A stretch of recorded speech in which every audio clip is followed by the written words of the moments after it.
Salut tout le monde. Du coup, en fait, j'ai commandé un micro pour améliorer le son parce que je filme avec une caméra. Sauf qu'il se trouve que je ne peux pas le brancher sur ma caméra. Bleh. Absolument wonderful, vous me direz. Bon, bref. Bienvenue sur la chaîne de l'Alpha. Moi, c'est Camille. Aujourd'hui, on se retrouve pour une nouvelle vidéo. Je vais vous faire une vidéo mes questions les plus posées sur Instagram.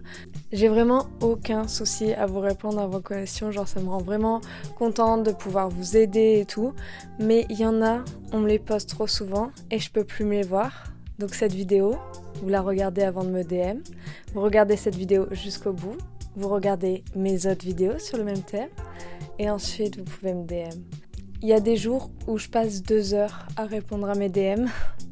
Et c'est pas possible en fait. Le jour des admissions, je recevais 100 DM par jour. Des mêmes questions. Donc ça, cette vidéo, c'est un peu pour me faciliter la vie et pour que vous ayez vos réponses aussi plus rapidement.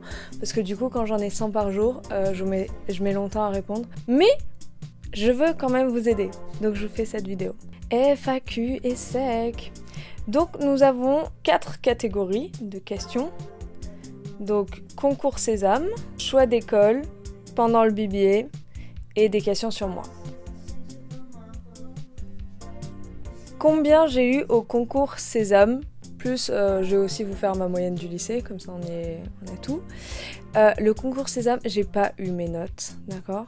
J'aimerais beaucoup vous les donner, comme ça vous seriez plus rassurés en regardant mes vidéos, en se disant « Ah ouais, la slay, ça et tout ». Je ne les ai pas. Il n'en reste pas moins que j'ai été prise à l'ESSEC, donc c'est quand même un bon critère, quoi. Donc voilà, j'ai pas eu mes notes du concours Sésame et je les ai demandées, j'ai envoyé des mails parce que après j'ai sorti ma vidéo première année à l'ESSEC et tout le monde était en mode « Ah, t'as eu combien ?» et tout, et moi j'étais en mode « Je sais pas, ils donnent pas de notes ?» Donc du coup voilà, j'ai eu mes notes d'oral et j'ai eu 20, voilà. Ma moyenne au lycée, du coup, j'ai eu 14 en première, 15 en terminale et j'ai eu 16 au bac. Donc du coup, voilà. Moi, j'étais dans un lycée international. Donc il faut savoir que dans ton dossier, ce qui compte, c'est bien évidemment ta note, mais aussi quel niveau a ton lycée, s'il est bien classé. Parce que forcément, il y a des lycées où le niveau est plus bas et du coup, c'est beaucoup plus facile d'obtenir 18. Ensuite, pour ce qui est des coefficients du concours Sésame, je vous reporte vers ma vidéo Q&A concours Sésame. Alors, l'application 1 minute d'actualité, en fait, moi, je le fais sur Le Monde. Mais il y a aussi Hugo Décrypte qui chaque jour fait un résumé de l'actualité. Et en 3e, j'ai mon ancienne prof de SES qui bosse à Sciences Po, bref.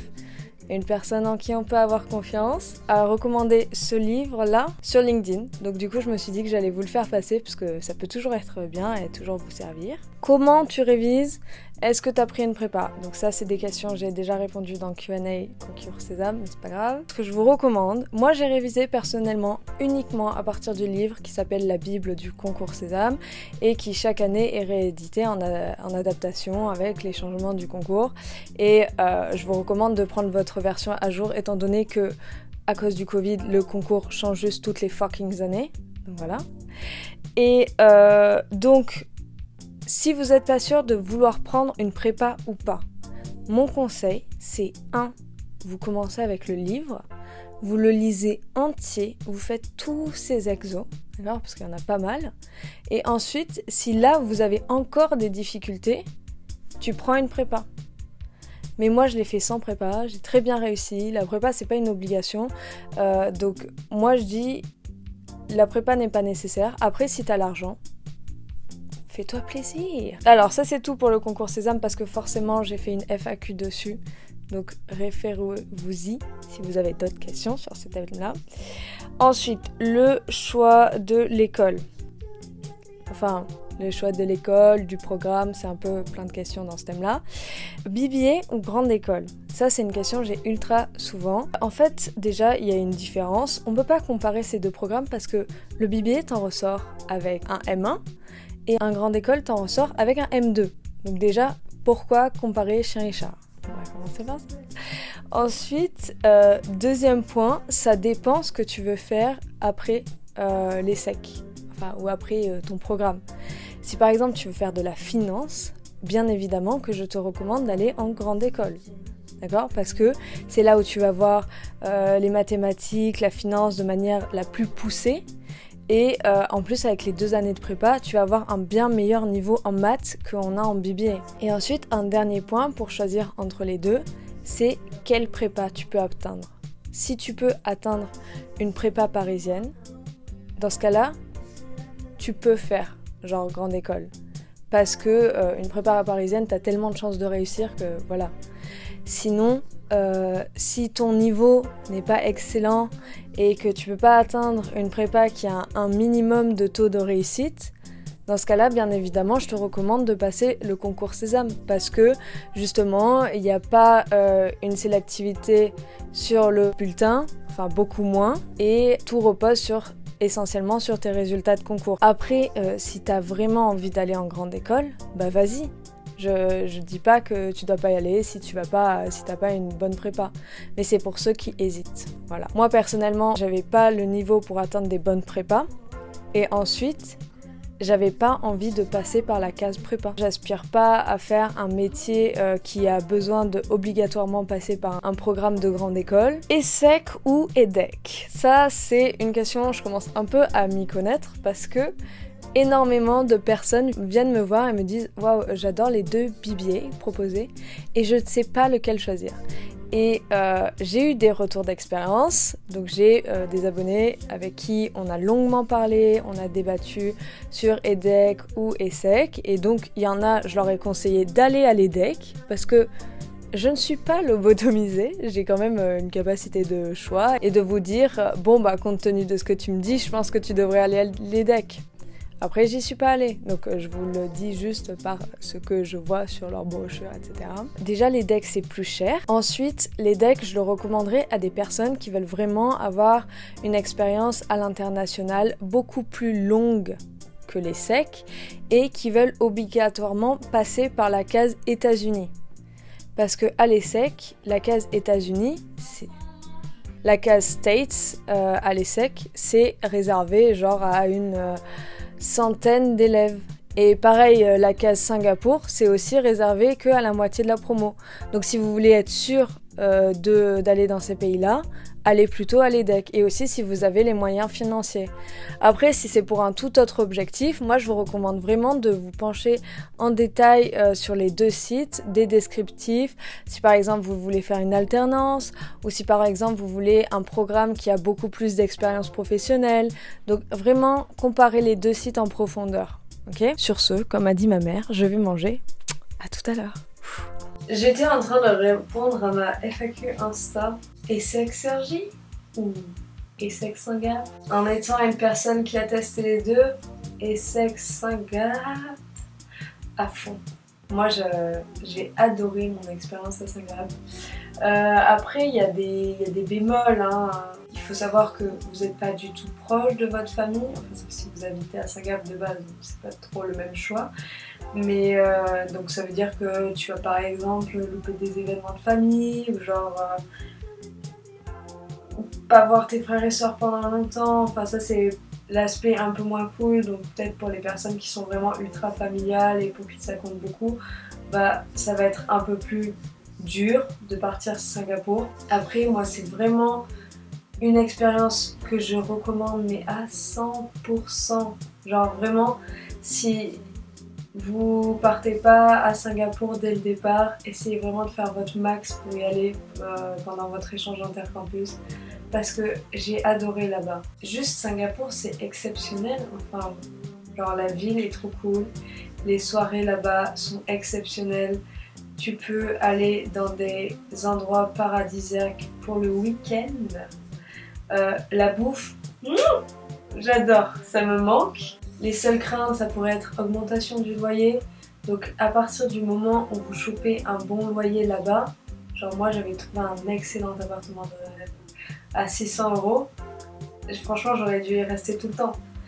Et en plus, ce qui n'est pas souvent mis en avant, c'est que ceux qui partent à Singapour pendant la première et deuxième année, en fait, ils reviennent la troisième et la quatrième à Paris. Donc genre juste t'as tous les avantages. Et en plus, à Saint-Gap, t'as la camp toute l'année. Toute l'année. Crêpes le matin. Toute l'année.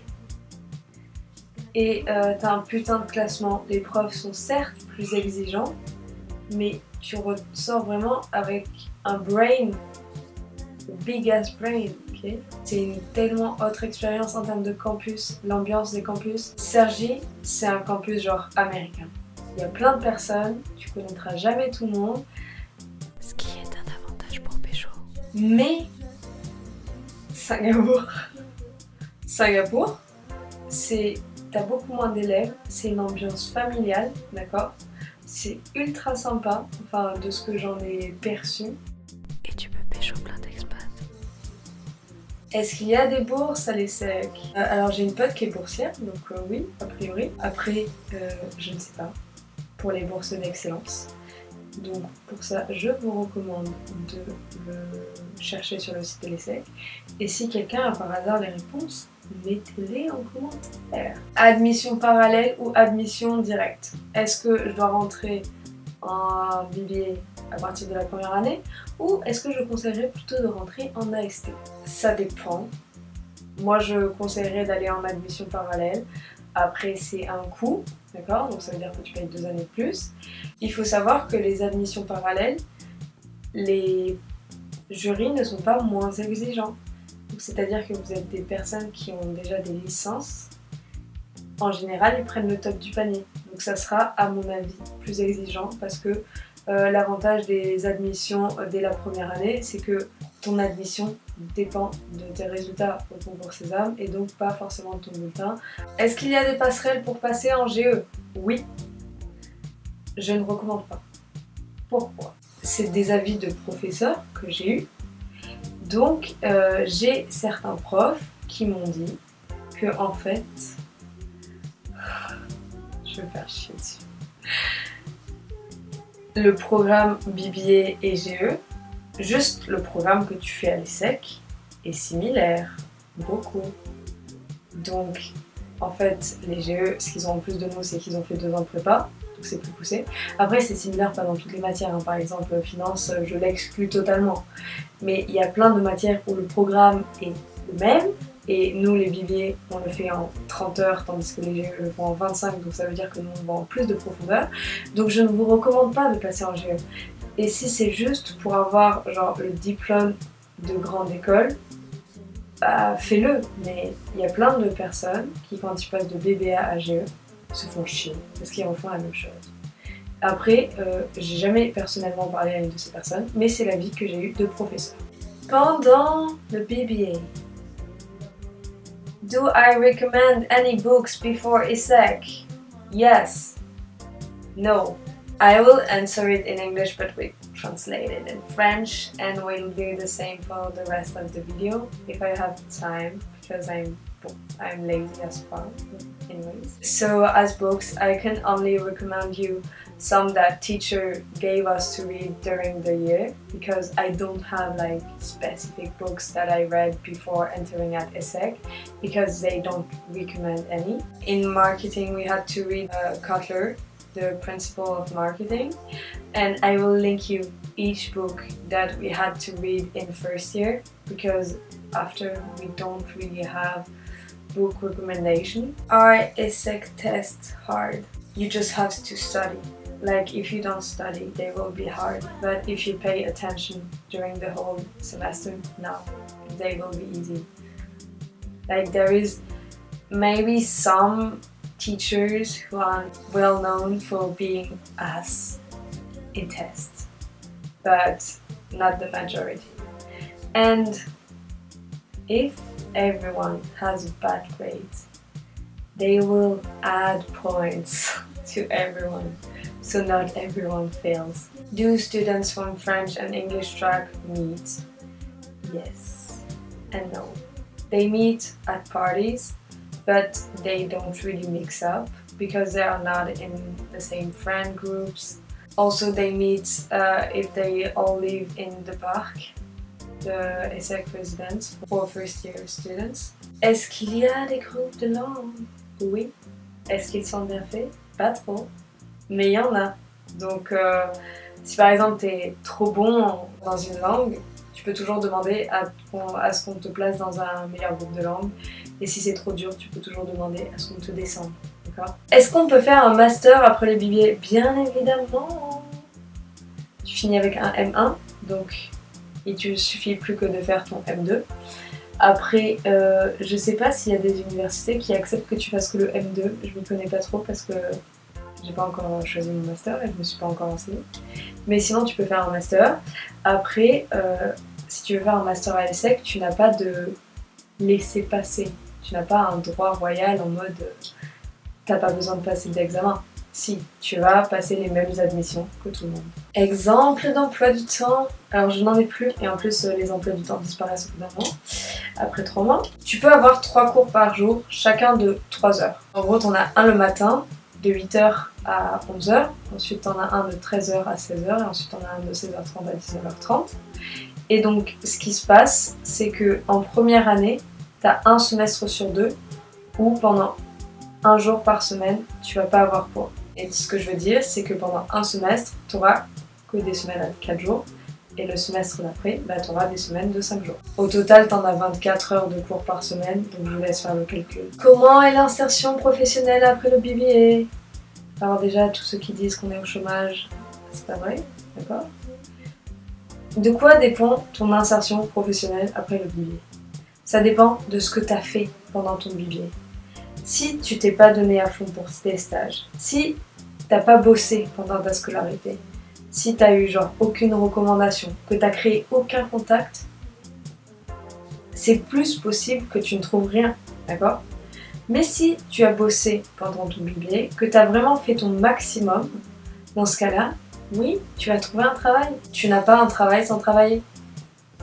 Merci. Après, ça dépend aussi dans quel secteur tu te spécialises. Si c'est le marketing ou la com, c'est assez overflowed. Mais après, tu peux toujours ajouter des spécialités, prendre des cours en ligne à côté de l'ESSEC pour avoir genre des petits points positifs. Moi, par exemple, le fait que je sois youtubeuse, ça m'aide parce que j'ai plein de qualifications en plus de l'ESSEC. Voilà. Syngap S4 ou Syngap S3. Déjà, regardez selon la météo, parce que le S3 c'est la saison des pluies. Après, moi j'ai été au S3 et ça va, je n'ai pas trop souffert. Mais du coup, ça veut dire que le S4, il fait vraiment très chaud. Voilà. Le S4, t'as l'avantage que c'est plus long. Le S3, c'est du coup plus court. Make sense. Moi, je suis partie au S3, j'ai très bien vécu. Donc en fait, si tu veux passer plus de temps à Singapour, moi, le seul truc que je te recommande, c'est juste tu pars avant et tu restes plus longtemps. Après, l'avantage du S4, c'est que pendant l'été suivant, tu n'auras que à faire ton expérience terrain. Et donc, du coup, tu auras techniquement plus de vacances que ceux qui partent au S3. Dans tous les cas, juste aller à Singapour, c'est une expérience inoubliable. Est-ce que c'est pénalisant de prendre track anglo ou ça te donne un meilleur classement, etc. Alors déjà, le classement n'a aucun rapport avec ton track, d'accord? Ça a de rapport qu'avec ta moyenne. Le seul truc que je sais, c'est que les tracks anglo sont beaucoup plus évalués avec des quiz, ce qui n'est pas du tout le cas en track franco. On a beaucoup plus de rédaction. À part ça, si t'as pas les capacités de suivre un cours en anglais, ne va pas en track anglo si tu veux avoir un pas bon classement en première année. Parce que dans ce cas-là, tu vas déjà perdre genre 2 mois d'adaptation et tes rédactions seront moins bonnes ou peut-être que tu expliciteras moins bien tes idées. Si tu veux faire des top performances et que l'anglais t'es pas très à l'aise, prends track franco. Comme ça, tu seras sûr de comprendre tous les concepts et tu n'auras pas de barrière de langue. Comment payer les SEC? Alors moi personnellement, j'ai eu la chance que mes parents puissent payer mes années, mais je tiens à être indépendante financièrement. Donc comment moi personnellement j'ai réglé? C'est une grosse blague. Je viens de perdre 18 minutes d'audio. Je suis vraiment ultra en colère là. Ça me saoule. Sur toute une partie de la vidéo, j'ai pas mon audio. Pour payer les SEC, moi ce que j'ai fait, désespoir dans mes yeux, ça se voit, voilà. J'ai envie de pleurer. La première année a été réglée par mes parents. La deuxième année a été réglée par un prêt que j'ai fait. Et là, je suis en train de régler ma troisième et ma quatrième année via l'alternance. Donc du coup, moi, ce que je vous recommande, si vous avez des difficultés à vous payer les SEC, de faire un prêt et ensuite de faire une alternance. Voilà. Les feedbacks que j'ai eus sur les prêts avec les partenaires de l'ESSEC, j'ai vu des gens poster sur le groupe d'IBBA, ils étaient plutôt en colère et pas très satisfaits. Donc comparez bien les offres, regardez en détail, etc. Problème de sécurité à Cergy. Oui, il y a des cours de boxe à l'ESSEC, prenez-les. Moi personnellement, je me suis jamais fait agresser, je suis déjà sortie tard le soir. Après, beaucoup de personnes se sont faites agresser. Donc sortez avec des gens, achetez des bombes lacrymo, achetez des tasers, soyez prudents, d'accord? Quelles sont, du coup ça va de source avec la prochaine question, les meilleures zones où se loger près de l'ESSEC? C'est le CETOC et le PDP, c'est en face de l'ESSEC, t'as 1 minute à pied. Parfait. Sinon, après, tu peux habiter dans la reste de l'ESSEC, le parc, ou sinon le port. L'avantage d'habiter au port, même si c'est loin, c'est que du coup, il y aura forcément des gens de l'ESSEC qui sortent en même temps que toi des cours, d'accord? Sinon, il y a des endroits qui craignent, genre les Touleuses. N'habitez pas près du parc, ou genre dans un endroit où il faut traverser le parc en rentrant le soir. Mauvais bail. C'est là où tout le monde se fait agresser. Il y a un groupe Facebook qui s'appelle eSafe. Et dessus, il y a toutes les personnes qui racontent quand ils se sont fait agresser et où ne pas aller. Voilà. Passons aux questions sur moi. Le meilleur pour la fin. Après le BBA, tu comptes faire quoi? Un master. Et j'aimerais bosser et monter ma propre start-up dans la tech. Si vous voulez travailler avec moi, DM-moi. J'ai pas de partenaire pour l'instant.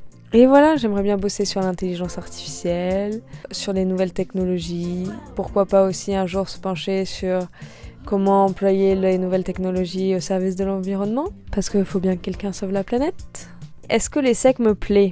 C'est une question complexe, d'accord? Parce que bien évidemment, c'est la seule école que je connais, donc avec quoi je compare? L'administration est vraiment, pour une école qu'on paye aussi cher, nulle, d'accord? C'est pas les personnes qui sont à mettre en cause.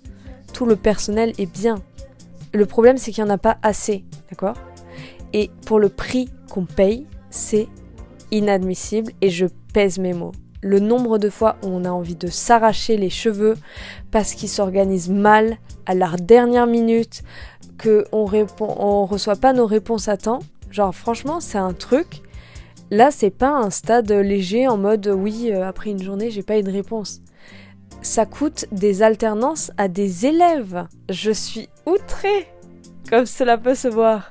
L'ESSEC, en général, si on l'a choisi, c'est pour son réseau. On n'a jamais de réponse aux alumni alors qu'on les paye 530 € par an. Ça, c'était les points négatifs. Sinon, j'ai vraiment des profs excellents en franco. J'ai quand même eu des bonnes opportunités. Il y a plusieurs fois à des salons où, quand je donnais mon CV et que je disais que j'étais à l'ESSEC, ils prenaient mon CV en priorité et le mettaient sur le top de la pile. Il y a quand même plein d'avantages, d'accord? J'ai pu partir à Singapour. On a plein d'universités partenaires qui sont de qualité. Il n'y a pas de « ouais, je suis ultra satisfaite de l'ESSEC » ou « ça me dégoûte ». Il y a des points positifs, points négatifs. Après, il faut garder à l'esprit que l'ESSEC est le premier BBA en France. Ceux qui sont pas d'accord, je vous mute de ma chaîne. Donc, ça veut dire que si dans notre école, on a ces problèmes-là, dans les écoles moins bien classées, c'est pire. Moi, je peux vous dire, je suis satisfaite. On a quand même des bons profs. On a énormément de points de contact quand même avec l'extérieur. Les cours d'entrepreneuriat sont excellents pour ça. On voit plein de professionnels. Moi, j'ai appris plein de trucs. Et il y a des problèmes. Oui, l'administration, etc. La sécurité. Voilà. Je vous fais des gros bisous. J'ai kiffé filmer cette vidéo jusqu'à ce que mon micro refuse d'enregistrer. Je vous souhaite une merveilleuse soirée / journée. Si vous avez d'autres questions, posez-les-moi en commentaire. Je préfère. Si c'est personnel, envoyez-les-moi par DM. Mais je vous en conjure, pensez à moi qui passe mon temps à répondre à vos messages.